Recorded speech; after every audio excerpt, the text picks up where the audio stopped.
আসসালামু আলাইকুম স্যার। ওয়ালাইকুম আসসালাম।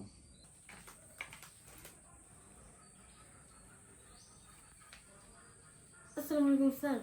ওয়ালাইকুম আসসালাম।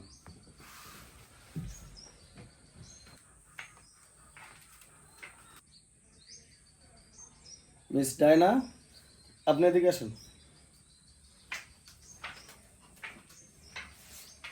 জি স্যার। আপনি ভালো আছেন? জি ভালো আছি। আমাকে দেখে অবাক হচ্ছেন?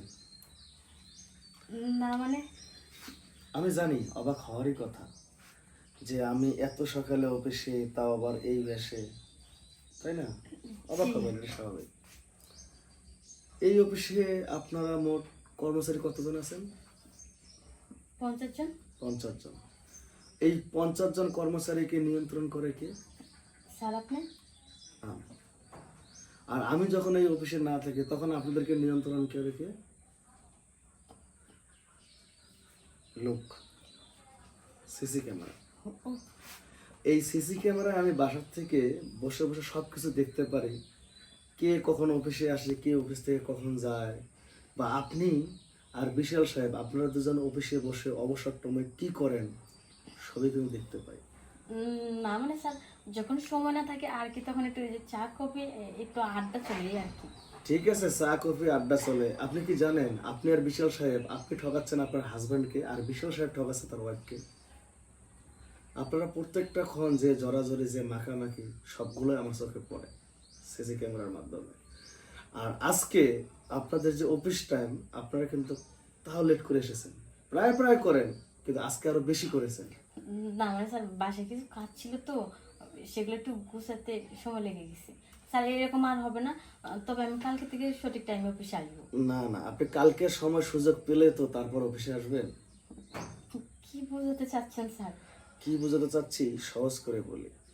এই যে আপনার অফিস কয়টায়? 9টা থেকে শুরু। সকাল 9টা। জি স্যার। যারা গার্মেন্টস ডিপার্টমেন্টে চাকরি করে, যে মা বোনেরা, শ্রমিক ভাই বোনেরা, ওনারা কয়টা বাজে অফিসে যায় আপনি জানেন? 7:30 বা 8টা এরকম হবে। ওনাদের অফিস টাইম হচ্ছে 8টায়, আর আপনাদের অফিস টাইম হচ্ছে 9টায়। তার মানে কি 1 ঘন্টা পরে ওনারা যখন অফিসে যায়, আপনার বাংলাদেশের আপনার এই অধিকাংশই হচ্ছে গার্মেন্টস শ্রমিক। যারা যখন রাস্তাঘাটে যায় তখন কিন্তু প্রচুর পরিমাণ জ্যাম থাকে। জি স্যার। তারপরে ওনারা অনেক কষ্ট করে অফিসে ঠিক 8টার মধ্যে তাদেরকে যেতে হবে। জি স্যার। জি। ওনাদের হাজিরা বোনাস আছে, যা এখন 500 টাকা, হেল্পার হয়তো প্রায় 300 টাকা। আর আপনারা যে আমাদের অফিসে 9টা বাজে আসবেন, আপনারা হাজিরা বোনাস কত পাবেন? স্যার 1500 টাকা। 1500 টাকা। কোনে 500 আর কোনে 1500। এত টাকা দেওয়ার পর কি কারণে আপনি এত লেট করে আসলেন, বা বিশাল সাহেব এত লেট করে আসলো? স্যার বলছি তো, এরকম আর হবে না। এখন থেকে প্রতিদিন সঠিক সময়ে আসবো। সঠিক সময়টা আপনি আর পাবেন না। আর আরেকটা জিনিস, আপনার কি খুব মন চায় এই যে বিশাল সাহেবের সাথে যে আপনি রঙ্গলীলা করতেছেন, এটা খুবই ভালো লাগে? না স্যার, আমার বিশাল সাহেবকে মোটেও ভালো লাগে না। বিশাল সাহেবের সাথে আমি রঙ্গলীলা করতে চাই না, কিন্তু সে আমার জন্য বেশি দেওয়া না। বিশাল সাহেব। জি স্যার। প্লিজ আপনি একটু বাইরে যান তো, ওই যে গিয়ে ওই যে ফুলের টবগুলো যে আমাদের যে মালি পানি দেয় কিনা একটু দেখুন তো।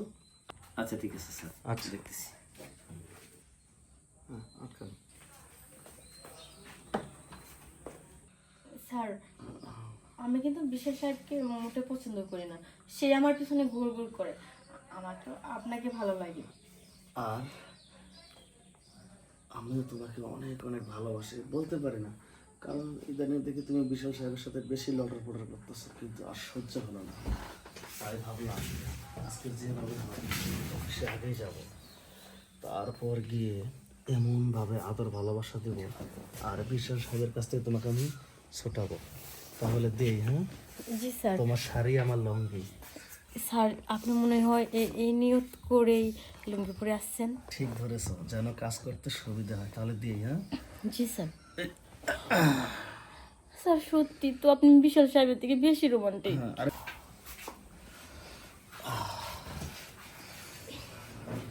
স্যার আপনি যদি এই কথাটা আমাকে আগেই বলতেন, আর এরকম সময় যদি আগে দিতেন, তাহলে কিন্তু আমি বিশাল সাহেবের সাথে লটর পটর করতাম না। আরে বোকা, বোঝো না কেন? স্বামী আর স্ত্রী ওনারা জানে সবসময় মিলিত হবে, কিন্তু এর ভিতরে যদি কিছু রোমান্টিক থাকে, নিত্য নতুন যদি স্বামী বউকে কোনো কিছু উপহার দেয়, বউ যেমন খুশি হয়, হয় না?